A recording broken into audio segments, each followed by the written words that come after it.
Elvis Presley was driving his pink Cadillac through Memphis on a scorching August afternoon in 1975 when he saw something that made him slam the brakes so hard his bodyguard thought they'd been shot at.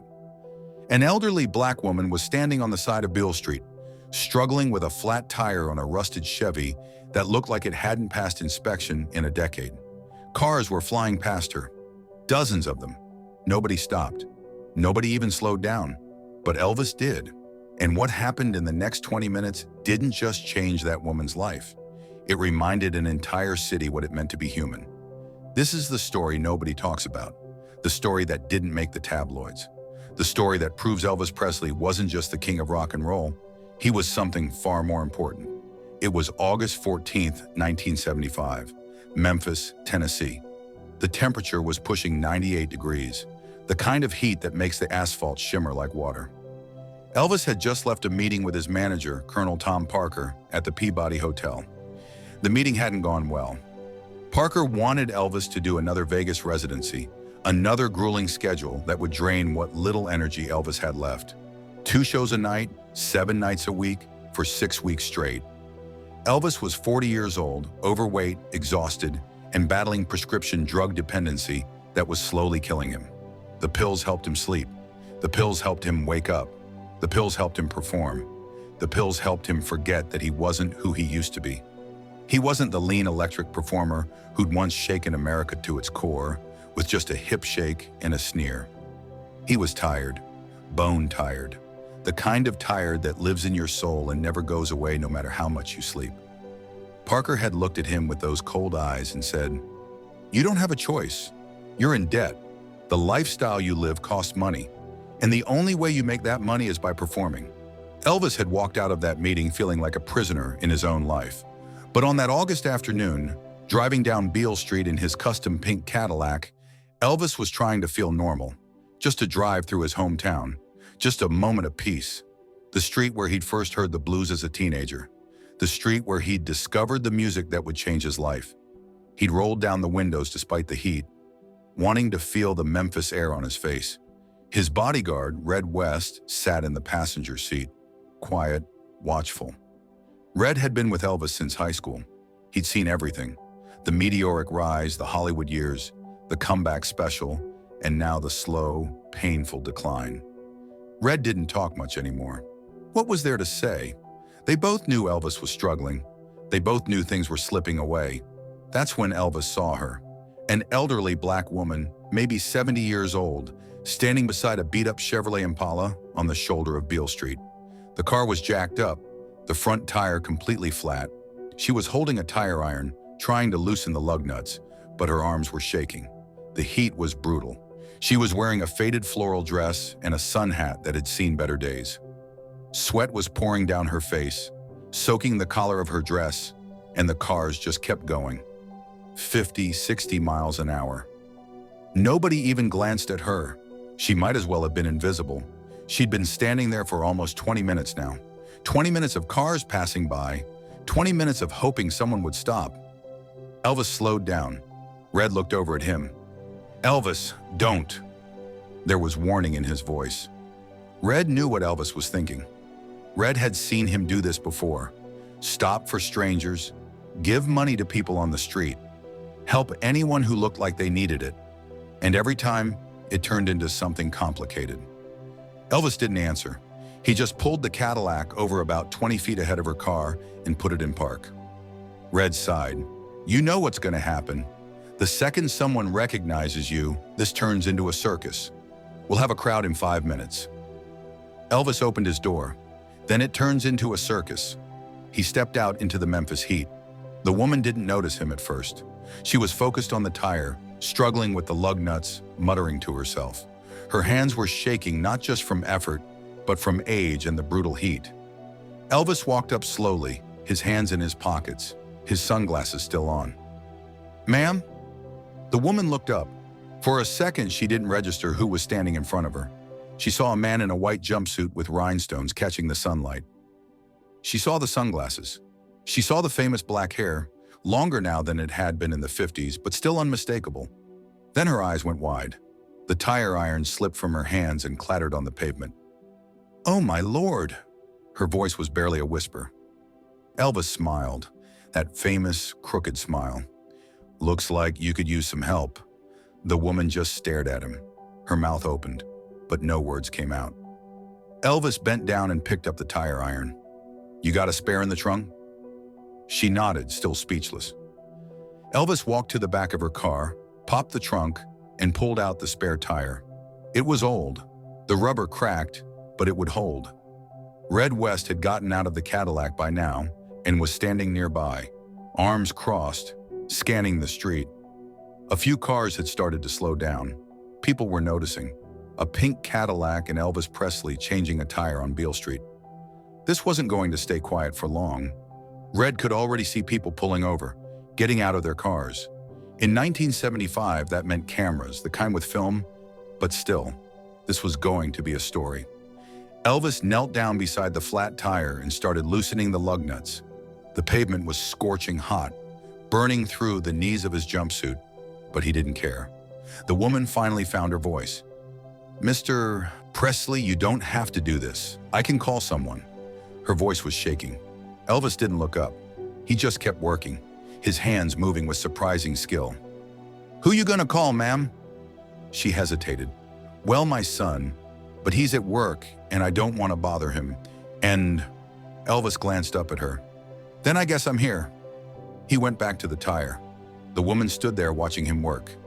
Elvis Presley, the king, kneeling in the dirt on the side of Beale Street, changing her tire. His white jumpsuit was getting dirty. His hands were getting greasy, and he didn't seem to care at all. She started to cry. Not loud, just quiet tears running down her face, cutting tracks through the dust and sweat. Elvis noticed.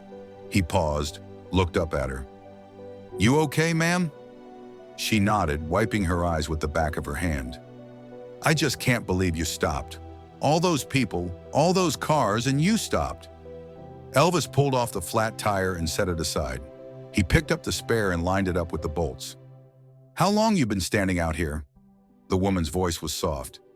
"About 20 minutes, I think." Elvis shook his head. 20 minutes, in this heat, and nobody stopped. There was something hard in his voice, something angry. Elvis tightened the last lug nut and stood up, brushing the dirt off his hands. He took off his sunglasses and looked at the woman. His eyes were kind, but there was something sad in them, something heavy. "What's your name, ma'am?" "Ida. Ida Brown." Elvis extended his hand. "Nice to meet you, Miss Ida." She took his hand, and he held it gently. Not a handshake, just a moment of connection. "Where are you headed?" Ida gestured down the street. "Just home. About 5 miles that way. I was coming back from the grocery store when the tire blew." Elvis looked at her. "You live alone?" Ida nodded. "My husband passed 3 years ago. My son lives across town. He checks on me when he can, but he's got his own family, his own life. I don't want to be a burden." Elvis looked at her car. The spare tire was on, but the car was in rough shape. The paint was faded. The bumper was dented. One of the headlights was cracked. This wasn't a car that would last much longer. Elvis looked at Red. Red knew that look. He shook his head. "Elvis, don't." Elvis ignored him. He turned back to Ida. "Miss Ida, I want you to do something for me." Ida looked at him, confused. "What's that, Mr. Presley?" Elvis reached into his pocket and pulled out his wallet. He opened it and took out a stack of bills. He didn't count them. He just held them out to her. "I want you to take this and get yourself a new car, something reliable." Ida stared at the money, then at Elvis, then back at the money. There had to be over $1,000 there. "I can't take that." Elvis stepped closer. "Yes, you can." "Mr. Presley, that's too much." Elvis gently took her hand and pressed the bills into her palm.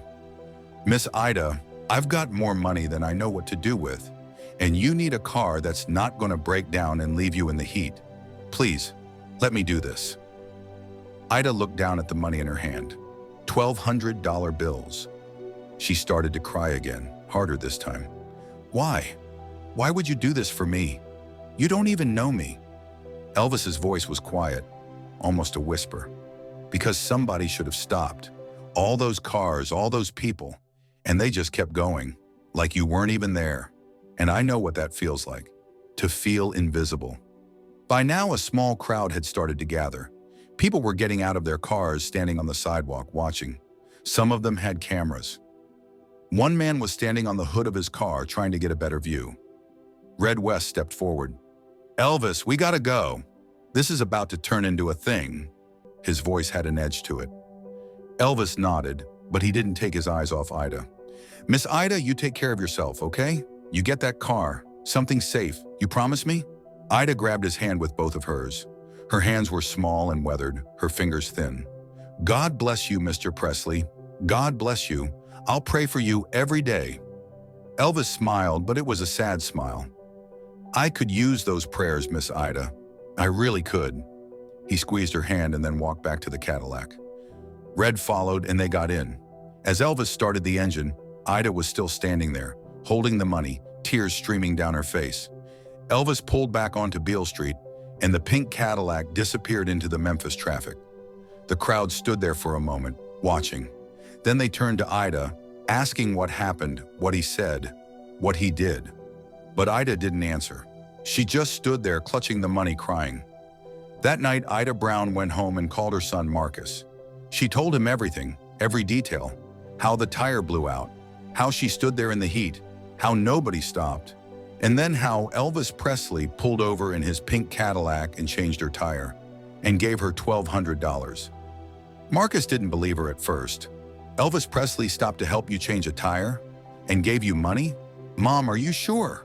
But when she showed him the cash, laid out on her kitchen table, all those $100 bills in a neat stack, he knew it was true. He just sat there staring at the money, then at his mother, then back at the money.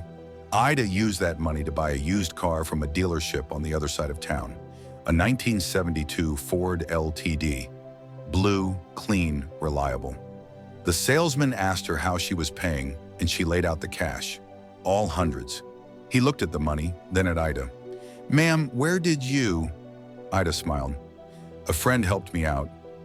Ida drove that car for the next 8 years. Every time she got in it, she thought about Elvis. Every time she turned the key, she said a little prayer for him, and she kept her promise. Every single day, she prayed for Elvis Presley. She prayed that he would find peace, that he would be healthy, that he would know how much that moment had meant to her. She told the story too. She told it at church. She told it to her neighbors. She told it to her grandchildren.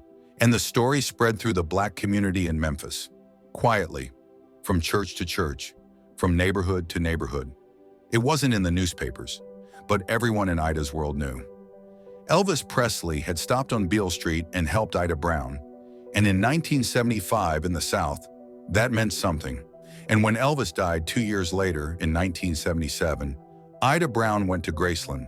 She stood outside the gates with thousands of other people, but she wasn't there as a fan.